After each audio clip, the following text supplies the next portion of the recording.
Mahlale Zulu, ninjani? I just want you to balance me real quick here. Katsi, what is your perception or your depiction of God? What is the nature of God? Kuwe?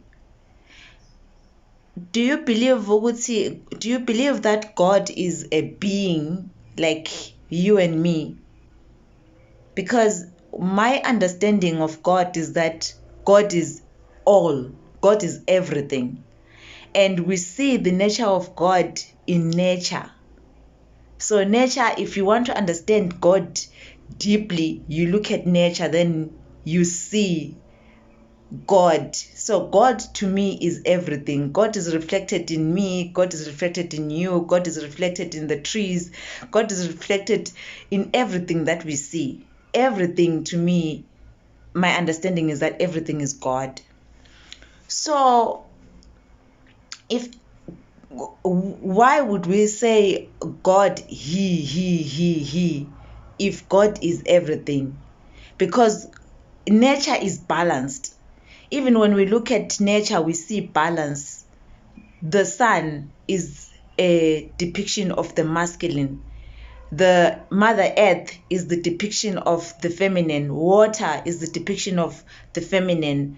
Fire is a depiction of the masculine. The moon is the depiction of the feminine. So God is everything. God is in everything. God is balanced. So as I look at everything, when nature is speaking, the animals, they come masculine, feminine, or woman, or male, female, everything has got balance. But out of the blue now, when we start looking at the religious books, now God is a he. Kanjan, how come?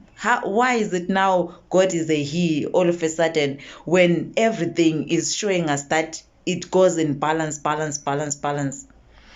And then let's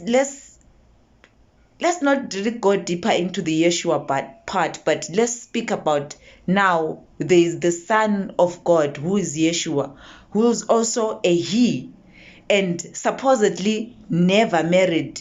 But if we look into the other historical books, they tell us that Yeshua did have a counterpart. Yeshua's counterpart was Mary Magdalene. So, but that should never be spoken. That history is supposed to be buried. What is it about the religion